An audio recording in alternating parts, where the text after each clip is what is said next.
pasyente ko, kundi ang mister ko. Siya po ay isang stage 2 cancer sa bato. Nephrectomy na po siya, nalisan ng kaliwang bato.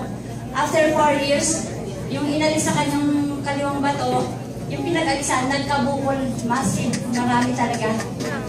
And then, nakemo pa siya. 12 session, 6 months. Naubos yung lupain. Pinapilan. And then, wala pa rin nangyari. Namit ko po yung aking kapatiran sa Christian Church, si Sister Olive. Ay siya po ang nagpakalan sa akin. So, tinry ko po yun sa mister ko. Sa tulong po niya, dahil naubos na po yung pera namin, tinulungan niya kami.